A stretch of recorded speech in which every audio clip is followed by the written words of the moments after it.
want now for some work to start occurring around mass care. And that's good news, because in the state preparedness report that is done by OEM each year, mass care has, as long as I've been in emergency management, it's been at the very bottom. It's the thing we're worst at, and it's the thing people worry about the most. So that brings us to this iteration of this exercise. It's kind of weird. It's we're calling it an exercise, but it's not. It's more like a demonstration. There's a concept afoot at in our department, in our emergency management unit, and we want to be sure that the concept makes sense locally, because we are committed to never produce a solution to for you. Our job is to provide solutions that you've designed, that you've been thinking about, and then we can go and execute on. And we can't do that in a silo.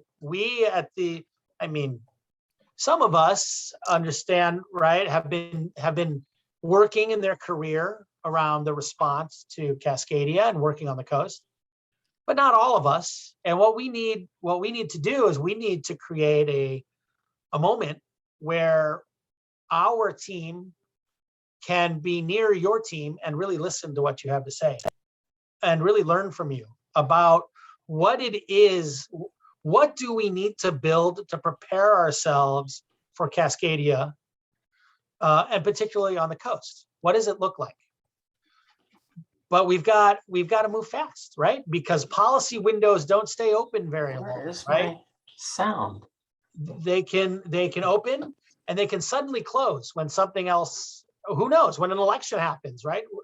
Now, so we want to take the opportunity to exercise a capability, and that capability, as we've expressed it, is called the evacuation assembly point. The name of it doesn't really matter, right?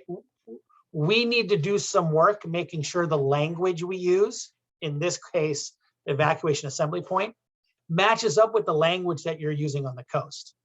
But we needed to call it something because we had to plan the exercise, right? We had to plan for the interaction between us.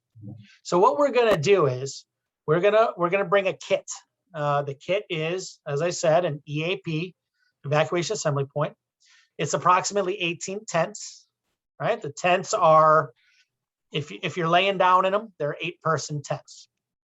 And there's going to be 10 of them for general shelter. There's a couple of them for medical triage, one of them for feeding. There's some sanitation, a shower tent. There's a registry tent. There's some other components. I'm not listing them all, sorry. And then there's some command and control tents. And what this is intended to create, the visual that we're creating in this demonstration, is of a miniature shelter city, right? That's only intended to exist temporarily for the people that are using it. So in the Manzanita scenario for Cascadia subduction, we anticipate that there will be a bad day. People will need some temporary housing. Some people may be injured and may need to be further evacuated outside of the disaster space and on to places where they can receive a higher level of care. Considering the disruption to infrastructure and supplies, how the evacuation occurs, we haven't sorted that out yet, right? That's not where we're at in this exercise. We've got a lot of work to do. But at least what we want to do is express some ability to provide that temporary sheltering, right? After the incident, some number of residents in Manzanita, or the Nehalem Bay area, excuse me, should be able to return to their home if their home isn't damaged, or if it's reoccupiable, or if some outbuilding can be reoccupied, if it's out of the inundation area, et cetera, et cetera. Another portion, another subset may not want to leave, despite the fact that their house is gone. They may not choose to. That's not up to us. But some subset may say, get us out of here. We can't, our house is gone. We don't know what to do. We need to go. And then of course, the last subset is people who are injured, as I indicated, and we need to move them on and get them to medical care. The EAP is designed to be a kit that we can put together and that we can deliver before the incident, right? So we're talking about staging gear like this in Manzanita so that it's available when the bad thing happens. But in the tradition of not wanting to impose a solution on you, we want to kick the tires with you on this EAP concept we developed. We want to know if it makes any sense. We want to know if this is the right gear. We want to talk about, like, how in the heck do you deal with sanitation when the bad thing happens, right? Lee Hildebrandt asked me the question the moment I said that we were going to do this exercise. He said, "Oh, you've solved the sanitation issue?" I said, "Oh, no, we haven't. We need to come talk about it. We need some info. We need some ideas." So that's basically the setup, right? So it gives us something to look at. It gives us something to talk about together. And then we can exercise some small portion. I always choose communications for the exercise because I know we can do something there. I know that we can make progress immediately on that. As for collecting information from all of you about how the EAP should be designed, or if we have the right gear, or if we're just totally missing the mark, let's set up the demo, let's walk through it together, and let's figure that stuff out. The other component, oh, Margaret, yeah, I see your hand. I just have a question. I think probably now about 5 years ago, we got a grant and we did a mass care project working with Catholic Relief Services. Have you seen that report? I have, yes. Okay, good. Yes, yeah. I've broadcast that report to our team. I don't know if they're doing their homework. They're supposed to be reading it, but we'll see what happens. Also, I also gave them all Yume Wang's estimate on fatalities post-tsunami, post-earthquake and tsunami, which is a sobering prediction that she made. Much different than FEMA's own prediction, which I've always thought was a dramatic underestimation of what was going to happen. So, does this include a morgue as well? I'm sorry? Is there a morgue as part of this as well? Not currently, no. We don't have that. We don't have that part set up. There are multiple pieces though, Jim. There are many items that we still need to work on and work through, right? And figure out how we can develop capabilities along that level. But in the meantime, this specific item is just feeding, sheltering, medical triage, and with the intent of moving people on if they're going to more secure areas, meaning east, right? I mean, what I'm really saying is getting people to Redmond, essentially, where the federal incident support base is been planned to be established. So, so that's kind of what it is. We're going to be setting up at Underhill Plaza. We have a command and control tent where we'll have where we'll have communications gear. And that's part of the demo, but it's also the one actual exercise piece that we're utilizing. Let's see. There was one other thing I wanted to mention before I turn it over. Oh, we're all very lucky. Originally, the plan for this exercise was to have helicopters landing in Manzanita. I want you all to know that very luckily I was able to forestall that for about 5 months. So look to June for another full-scale exercise coming where we intend to get the show to be even larger. Like I said, there's a lot of momentum behind this team here, and we're very interested in partnering with you on even larger, more full-scale events in the near future. And that would be Able Readiness number 2. In lieu of the Cascadia Rising national level exercise, which has been canceled. So I'll stop there. That's the setup for Able Readiness. And then I'll go to Reuben to talk a little bit about the vision for how we might work some extra communications on day of. So can you take some questions before we move? Oh yeah, of course. Yeah. Anytime. So is the January 24th thing, is that officially called Able Readiness 1 now? Yes. Okay. That is the official title. And it's a 3-day event. So day 1 is in Manzanita at Underhill Plaza on the 24th. Day 2 is at the U.S. Forest Service tanker base in Redmond, Oregon, on the 27th. And then day 3 is at the Salem Airport on February 5th. And those 3 days consist Able Readiness 1. Okay. And so are they going to have, are you guys for Manzanita, are you going to have all 18 tents and stuff there? So it would Yep. be the whole shooting match. Yep, it's the whole show. We're not bringing all of the supplies that would normally be in the tents, which is 14 days of food and water per tent, each tent being 8 people.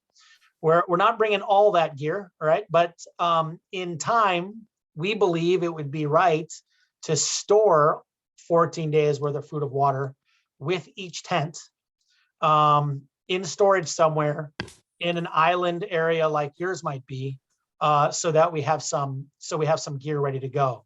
We've also been talking to some vendors who would be then responsible for sustaining that food and water.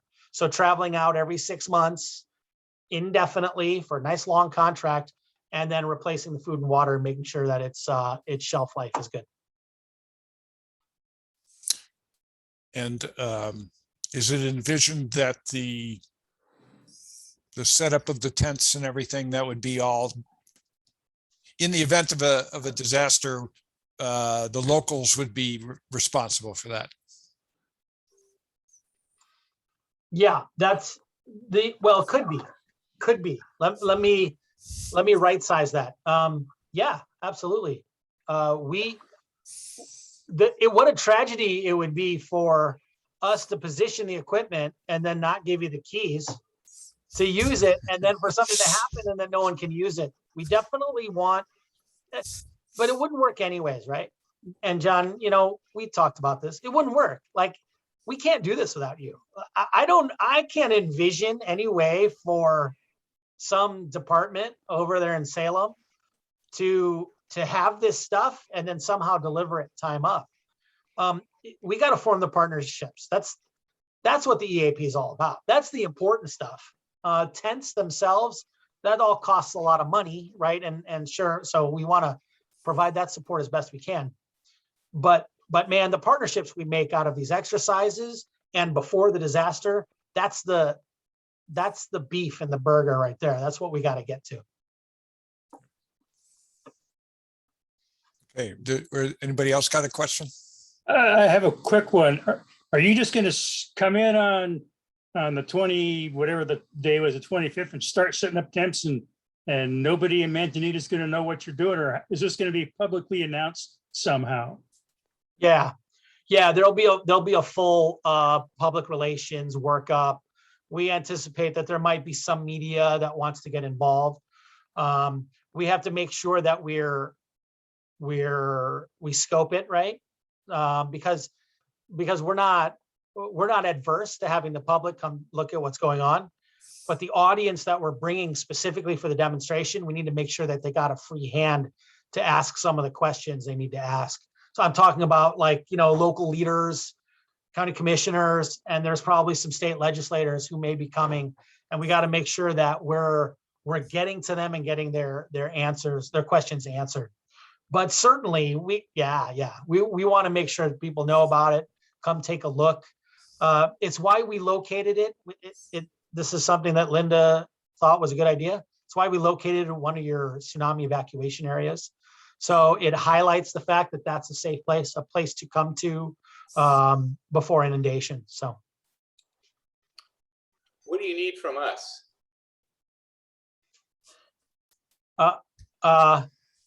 I need all of your brains distilled into in a body of knowledge that we can consume. No, No, I'm ahead of this event, do you need us to be doing anything?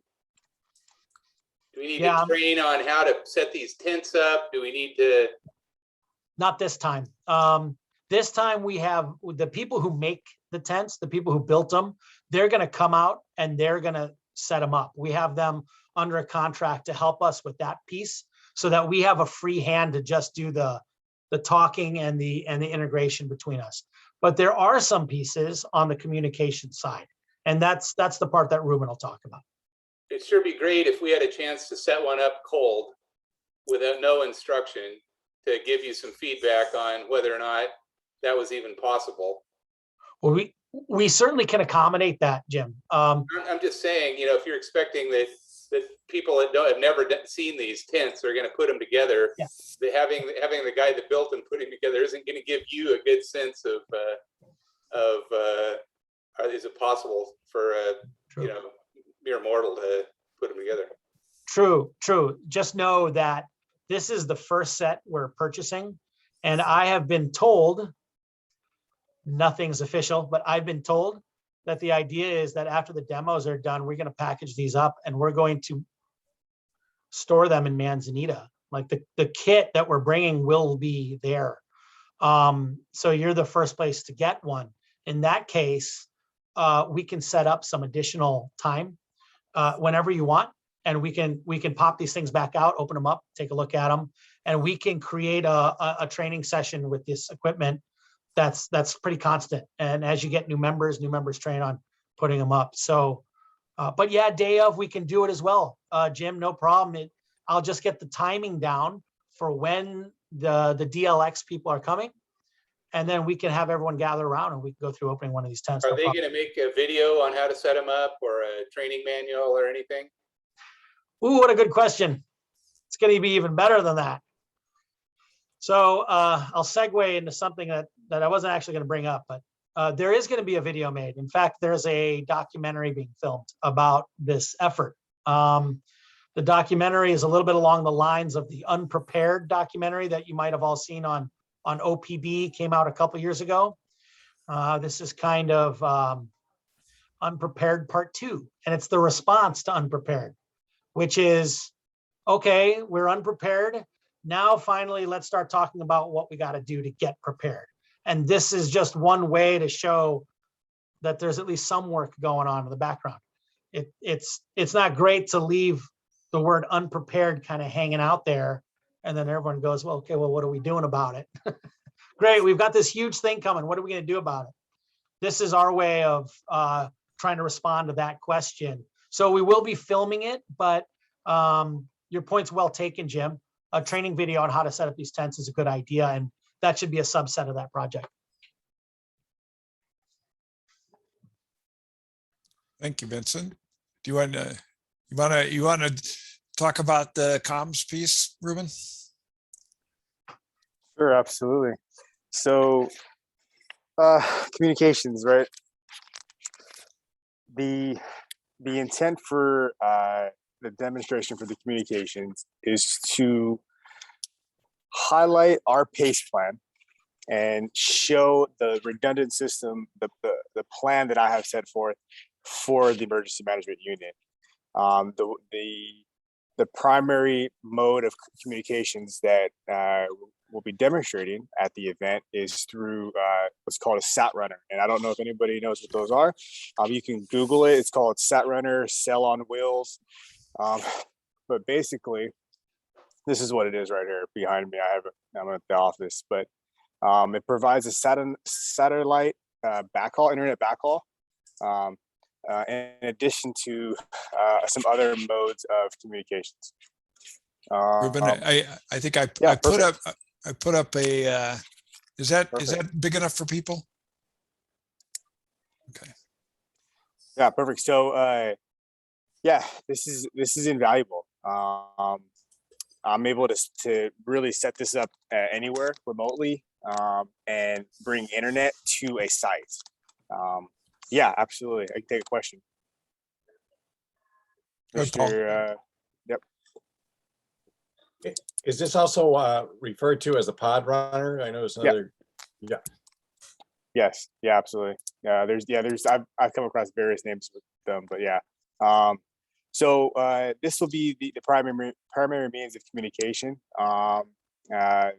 Second to that is going to be we have SIM cards. So we have a SIM card, FirstNet SIM card that I'll be utilizing as a backup to the satellite. But the real piece that I want to demonstrate is the amateur portion of communications and how critical that's going to of a role that's going to play during a disaster. So, Hey, Reuben, yeah, I'm guessing that not everybody is familiar with PACE. sure. So, Yeah. so if you might just. Absolutely. Yeah. My apologies. So PACE plan, coming from my background in the military, we use it. It's primary, alternate, contingency, and emergency. So whatever the acronym that you want to use, but it's just a redundant layer of systems to support communications. With that, I think we all can agree that the internet the internet and the cell towers are not going to be reliable when something happens. So I want to highlight the importance of amateur radio and how we can establish a link directly with those locals on the ground. So one thing I do want to point out is how the importance of the flow of communication and how through the ICS structure, it goes from the locals to through the county, then it comes through the ECC, as Vince was talking about, and it comes through us. But what I want to demonstrate is the informal communications in the event there's a break in that chain. I've been working with John to establish some modes of communications, and it's going to be real simple for us. The idea is to have a data mode for both HF and VHF, and then a voice mode for for HF and VHF. But we're still developing the run of play. Right now, we've been talking with Marion County, their AuxComm, and they will be potentially playing the net control station that we will be communicating back from Manzanita to Marion County. So currently, right now, the JDOC, we do not have any radio communications, and so it opens up an avenue to both work with the partners in the areas that we're going to be with, and again to demonstrate that PACE plan to leadership. So, but that's kind of, yeah, absolutely. I think you said JDOC. What's that? Yeah, absolutely. So Joint Deployment Operations Center. So currently I'm sitting in that in the JDOC, but this is where we'll have the groups, stakeholders that are going to be involved during an event. Will be invited to come here and rectify the solution. And so I am building a communications a base station here that will be able to support those communication systems. And you're in Salem? Correct. Yes. Thank you. Absolutely. And Reuben, you at one point there was talk about having the sat runner and also a pod runner. Correct. Is that still the case? So still potentially the case. We have a meeting.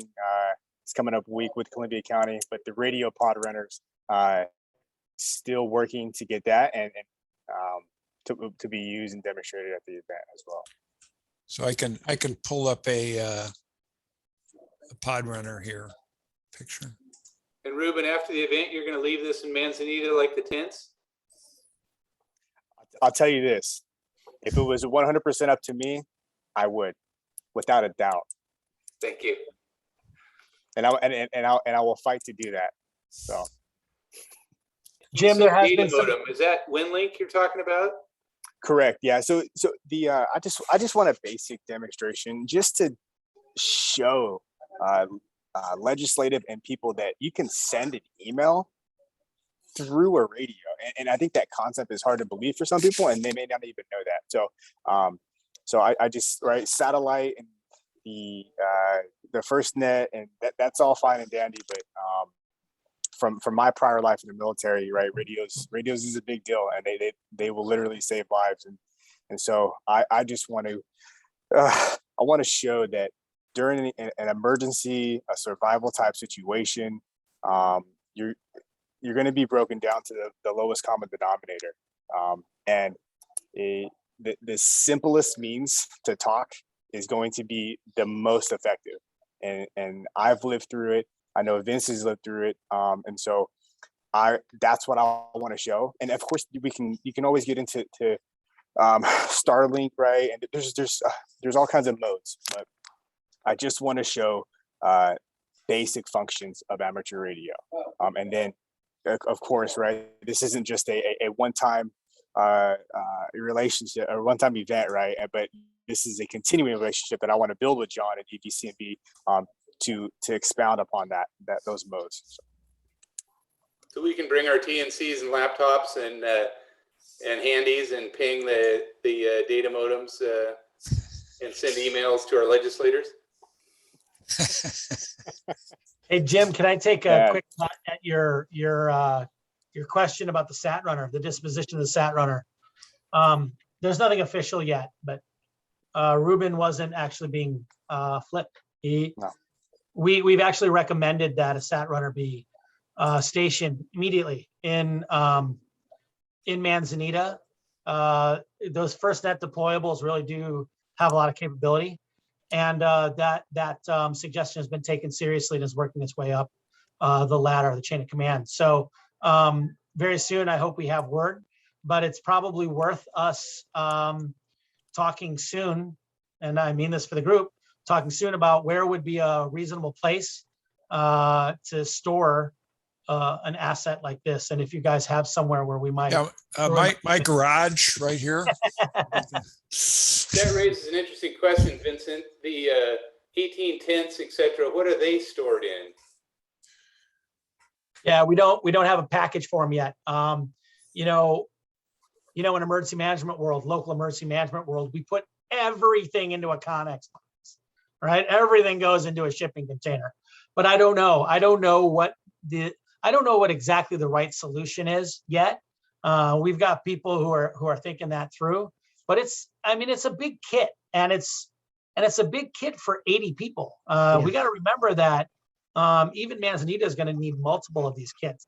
My brain is doing this on the magnitude of hundreds of kits being made available through Oregon, throughout Oregon. That's a lot of gear, and we're going to have to really think through where this stuff is going and how many people are involved in sustaining them for the foreseeable future. So the reason I was asking is, would there be room in that storage device or storage unit for this device as well?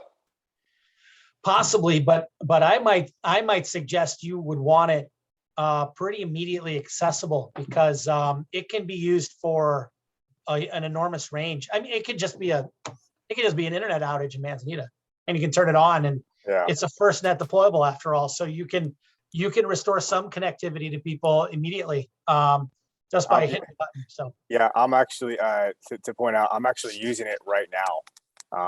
So the internet with the weather is a little slow for the state. So I'm actually using it, and I've had a couple people use it. We've already deployed it to our first, I guess you would say, mission down in Medford, and use it down there to bring some backhaul internet for an office. And they had about, depending on the traffic, right, and the data usage, but and on a good day, you had about 15 people using it. So it's right, definitely valuable. And I would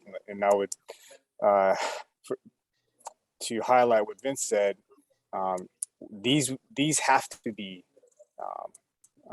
easily reachable. So because there's going to be updates to these, and there's going to be I'm thinking quarterly testing right now. I'm still in the phase of working out how we want to test these and update them annually. But these will be, in my opinion, they should be very accessible.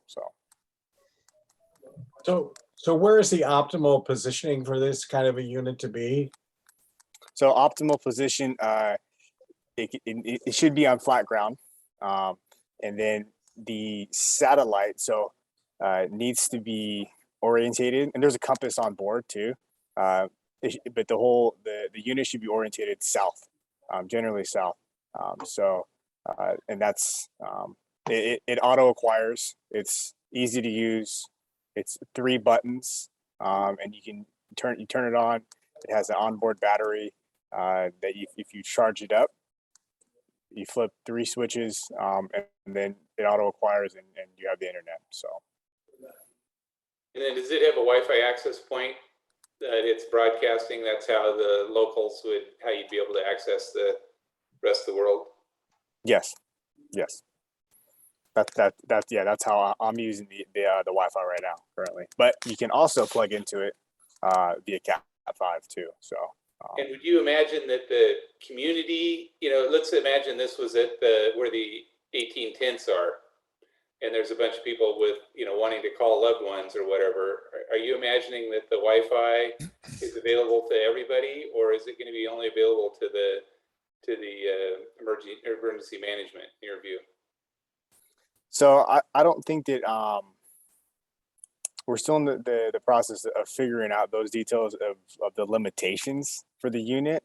However, I think during a real-time incident, it's going to be up to the individual on the ground, in my opinion, right?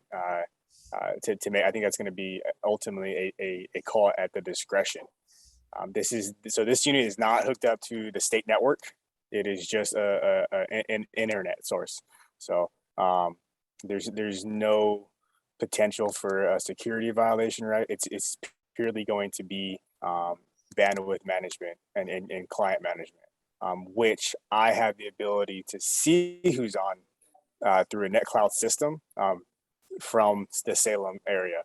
So I'll have the ability to log into any cradle point, which is what it uses, and look at the usage and who's using it and whatnot, and be able to get alerts if there's any type of faults. But we have began those discussions, and I think that's it's a very a hard call to say that nope, you can't let anybody else use it, and I don't think that's personally that's the right answer, right? But I think there has to be some type of limitations to that. So, but yeah. No cat videos. One of the things that these are cool and everything, but one of the things that goes back to what you were saying earlier about simple on the ground, amateur radio, is if we have the Cascadia, then no truck is going to be coming in, to bring this to us. And even if it's on wheels, chances are there's not going to be an easy route to get it on its wheels from wherever it's stored to wherever we want it, and so on. So this is great, and I'm excited about it for sure. But radios, and so I'm in complete agreement with what you said before. Yeah, absolutely, and that's and I'm still developing plans to support exactly what you said, because in the event that this gets stored in a place and we can't get to it, how are we going to pass traffic? And I'm working another HF solution for the EMU team. But yeah, 100%. I think that I personally think HF is going to be the way to go. So. And we've got some HF capability and knowledge. It's not widespread, but I mean, I have a radio that's capable of it, and I can use HF WinLink Sure. in a pinch. So So Absolutely. I can do it. one of Lots the of people can do things, it. one of the things we've talked to, we at least mentioned with Reuben when they were here is for shares, which is a radio service that's not on the ham frequencies, but can use ham equipment. That's not so you get out of the issue of Interference. interference and QRM and stuff like that. And in particular, with the WinLink piece, you get out of the rate limit on that the FCC has imposed on hams. And so you can run HF at the maximum bandwidth rather than throttled like the hams have to use. And so, for instance, this pod runner that these are the ones that Vince got when he was in Columbia County. I think you guys had 3 of them, right? Yep. Yeah, 3 of them, and they've got HF and VHF and backdoor modems and a regular modem, TNC type modem. So they're very nicely equipped from a radio standpoint. It's kind of like a solar go box on super steroids for the people that are familiar with what we've been doing here. So we're hoping, I think Vince had a plan to hopefully get us to where we can borrow one of these for this exercise. And so that'll be really cool. It's basically the same footprint as the Sat Runner, right? It's Yeah, the dimensions are the same. The Sat Runner is the same chassis and work cabinet with some modifications, obviously. And then, but yeah, same size, all fits on the 2-inch receiver hitch, and can get moved around with SUV or truck. yeah. So that How much does it weigh? Do you know? The radio pod runner is 800 pounds. I believe that model is. And Reuben, correct me if I'm wrong, the Sat Runner is 600. I think that's what the number I got was from asking them. So I don't see any antennas on this pod runner, and nor do I see any power generation. Yeah, in the cabinet on the right, on the left side, there's a generator in there. Okay. So it's just a pull out little Honda Silent, and you run it out 30 feet or so with the cord that comes back. There are antenna ports on the top of the lid. You can't see it because the lid's pointing straight up, but you just screw in the antennas. They're sitting there flat on the top of the radios, if you see that. Yeah, and then these also come with a mast, a collapsible mast, which I believe is 25 feet for hanging your HF wire.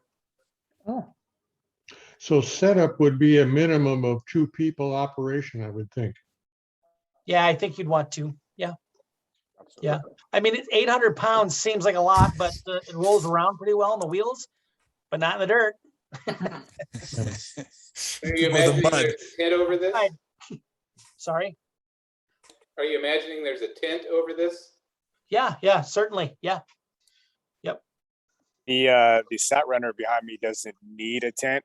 On the front, it does have an access point that, yes, once the electronics are exposed, right, you're gonna want to close that. But the Sat Runner that I have, yeah, once that you close up that latch up there in the front that has all your power control modules and everything that you need to operate it, it's fully. I had it in a hailstorm or a little. I don't know why I held last week. I was setting one up and I was out there setting it up and updating it, and it started hailing. I was like, "Well, here's a good test," and it worked. So.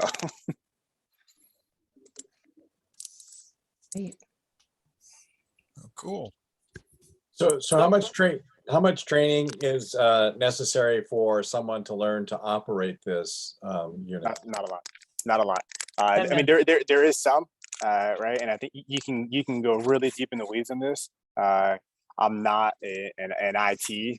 I'm not an IT guy. I do know how to operate it, and I know some of the behind the curtains functions of it. But anybody who knows how to operate a phone can operate it. Especially anyone who knows how to operate any radios, amateur radios, can operate this. It's really very simple to function. It's a red switch to power it on. It's a green button, 2 green buttons, and the satellite auto acquires. Those 2 high gain antennas right there are the FirstNet antennas. So once you have the internet backhaul coming from the satellite, you essentially you throw this up and you have your own cell tower. So it creates a bubble. It's about 2 mile wide bubble of radio or of phone service, FirstNet band 14 service. So, but it really comes down to operating the generator for those who are unfamiliar, right? Which again doesn't take a lot of training. And I think that the setup of it was designed for somebody to put it on the back of a trailer or back of on a hitch on a vehicle, and you can honestly leave it on the hitch and do a tactical deployment of it with, and you should have internet. So very easy to use. Yeah. Is there a solar power option? There is not a solar power option, but there are connections that you can on the, you can't see it from this angle, but you can hook up a car battery to it. So there are other external means of power to this. We don't have any solar. I think they do have solar options that you can hook up to this, but that was just additional cost. Right. Well, Yeah, and we have solar powered go boxes that are in a yeah. Have you seen that? Okay. And that has the solar power. The reason I'm asking is because the reason why we kind of got away from generators is that for a long period of time, which is how long we know we're going to be isolated, that we're not going to have fuel for generators. Sure. So this generator, what's really unique about this system is that, so the generator, it has a 6-gallon reserve tank inside that cage right there. So it can operate on for 60 hours straight. However, there's a caveat to that. So you can actually turn on the generator, charge your battery, which takes an hour, turn off your generator, and then the battery can last, depending on the use of it. I've been using mine all day long for 8 hours. And then you can turn the generator back on, charge it, and turn it off. So you can extend that life for a very long time. So yeah, cool. And just to be clear about some of these, people might not be familiar with the FirstNet cow. It's not, this is Tillamook, but it's a different cow. And that FirstNet is the kind of exclusive cell service for first responders. So, and the cow is cell on wheels. Yes. That you basically can, so when, Chris Beswick at Fire, that's really what they're interested in, is making sure that they have the ability to have a FirstNet cell ability, at the kind of within range of the fire station. Yeah, what it does is it pushes your number. You're just connected to the FirstNet system basically, and then when you dial in, it recognizes your number as being a FirstNet in the FirstNet priority system, and you get priority over everybody else who doesn't. So, and this came about after 9/11, when the cell towers were getting jammed. So, and for civilians, the way you'd take advantage of something like this is that you would use Wi-Fi calling over a regular Wi-Fi network. You wouldn't necessarily be using the FirstNet services for it. So WhatsApp or Google Voice or something like that. Yeah, or Verizon, for instance, supports Wi-Fi calling. And Okay, such. I'm gonna have to have a little more diagram on that, but not right now. It's not that difficult. I'm sure it's not. Yeah, I think WinLink's harder to understand, honestly. Yeah. Yeah, I can that's do for it. sure. So any other questions for these guys? So we're going to have a bunch, it's kind of envisioned that that we're going to need WinLink operators and VHF operators, both voice and WinLink.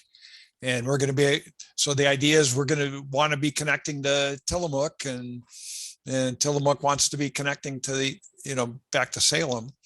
So we're figuring on, that'll be what we'll be asked to do as part of this exercise. Voice and WinLink, HF and VHF. Yep. Yeah. And so I think we're pretty good. I mean, we could be better, but we've got a bunch of VHF WinLink capable people and VHF voice capable people. And I think what we're kind of short on in terms of our internal training is the HF component. And we have How different. many do you have? You think? I don't know how many people we have. We have, you have to have a general license, and there's probably 7 or 8 people with a general license. I don't know. I'd have to look at LGL, but so we have some, and then I do it with just with my computer. You can do it with Signal Link. You can do it with Pactor, which costs an arm and a leg, and we do have one HF radio set up with Pactor, and there's a HF Pactor, I think, probably on the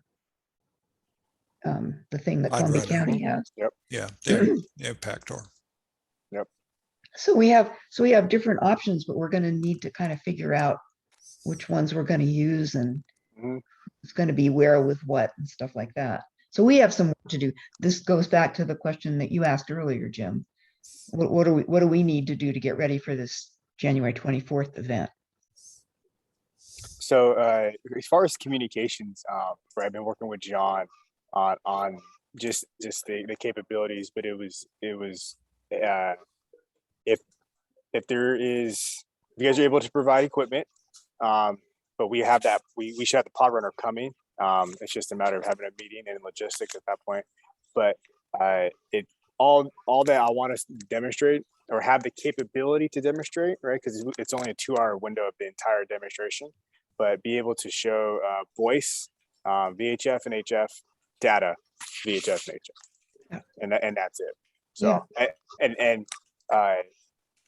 however that whatever modes best work for you guys, I think that's I'm taking a shot in the dark here, but the ECC at Marion County is going to have pretty similar capabilities. And then it's just I'm going to work with. We just got off a call before this one with Deschutes County's AuxComm, but we owe you a 205 ICS 205, right, and a run of play. And there's more products to come, but I just wanted to. We've been working with John, but to identify what specific modes are going to fit the team the best. So, and then I think as far as personnel, I know I'll be there. John, I think the last time we spoke, I had no license, and as of Friday, I'm a general. So I Wow. I made it halfway. So You did too. You did tech and general all at once? I studied hard because I knew that it was the job was kind of depending on it. So It's motivation. I put a little extra effort in. Job nothing. He's just showing off now. Congratulations. That's super. Yeah, what's your call? I'm waiting. I'm checking my email like a high school kid right now, but I'm still waiting for the email from FCC for my call sign. But as soon as I do, I will definitely let you know. So yeah. Awesome. So yeah. And of I'm course, so excited. Vincent's got a general, right, Vince? Tech. Kilo 8 Victor Alpha Alpha. It wasn't my thing. I don't know. I barely made it past that. Are you kidding me? That test is crazy. Just so you guys, I guess, kind of a background on my radio. It's the military, right? So there's no amateur radio license in the military, right? And so I did a lot of I did HF. I did some HF and threw a wire in a tree, and I had a lot of fun with that. And then but mainly it's satellite communications. So I definitely have a background in it, but the amateur world, that's a whole nother beast. So been diving into that and getting familiarizing myself. But yeah, so as far as what I need, I guess I don't want to say I need, but I'll take any advice I can get. So let's put it like that. Well, everybody says when you get especially your tech license, all that means is you're now legally allowed to do something, but you have no idea what. And yeah, so Absolutely. this is great. I'm so excited. Yes. Very excited. Yeah, absolutely. Should be fun. This So is gonna Vincent, be, did you get your question answered? I'm sorry. No, I'm sorry. Reuben, did you get your question answered? As far as as far as what I need, as far as As far as our communications, capabilities? yes, through John. Yeah. So I'll continue to work with him, and then whoever I guess he deems needs I guess wants to participate in as far as working the radios. I don't want to. I don't feel like that's I think that's John's call, right, or whoever the team's call is. But it's really just it's a collaborative event, right? And so there's I'm leaning on the EVCNB team to help with that, the communications piece. So. yep. And there's a meeting on December 3rd. That's going to talk more about all this stuff in more detail. Is that we're still on for that? Yeah, on December 3rd, some elements of our command and general staff will be in Manzanita at Underhill Plaza. I think we're meeting at the firehouse, John, and we'll talk a little bit and maybe just do like a walkthrough on a map, and then maybe head out to Underhill and walk through. I gotta get our command staff. I gotta make it real for them, I gotta give them a light slap in the face and get them ready for this thing. So we're gonna be there physically. We're gonna do the day before, we're doing a Chiefs ride over in Cannon Beach with the EM there, and he's gonna show us the sights and get everyone warmed up on, with a specific focus on what survives and what doesn't when the bad thing happens, and how do we design our operations to meet those challenges. So. Great. Okay. Well, thank you guys very much for taking the time. This has been a really good intro, I hope, for everybody for a very exciting event. Well, thank you, everybody. And we very much look forward to a productive day in January, and a productive series of planning meetings as we get closer. But really, really appreciate it. And we're going to make sure we don't interrupt your holidays too much, and we won't get tangled up in that. But come January, we'll probably be meeting a little bit more frequently and making sure we're ready to go. Thanks so much, John. Yeah, Thanks thank so you much, very everybody. much. Thanks, everybody. Yeah, thank you guys. Thank you. Appreciate it. Thank you. All right. And thanks to everybody else for attending. We'll no meeting in December. So next Hamster meeting will be in January. And Right. and the other important thing is, I think on Tuesday we're supposed to be putting the tower back up. So the GMRS and I hope Bruce already took off. He's the net control for a DMR net at 5, and so he's got a split. And I forgot to ask him about how it looked, but we're going to be John, over do there. you have enough bodies to get that thing back up? Yeah. It should be okay. And who's doing the Hamnet this week? Paul, okay. I don't Paul know. just raised his hand. So you're gonna do, you get to do a simplex net, Paul. Yeah. Maybe. Unless we get if the tower goes up Tuesday, we'll be okay. Oh, wait, Tuesday, that, you mean tomorrow? Yeah. Oh, that Tuesday. Okay. Well, that'd be cool. Okay. Yeah, yeah. So Great. hopefully it'll be up. It'll be up, and you'll know by noon or so tomorrow. Terrific. Cool. Thank you. Bernard is another one on the intrepid team to help Bruce and Bill. Excellent. Hey, Hey, Hey. What a team. What a team. This is Thank very you all cool. very much. Thank Hey, you. Thank you, Reuben. Congratulations. thank you, guys. again. Thank you. Bye-bye. Bye. Hi, Bye. Reuben. and we'll see everybody. I think we're done. Okay. Thanks. Bye. Good questions, Jim.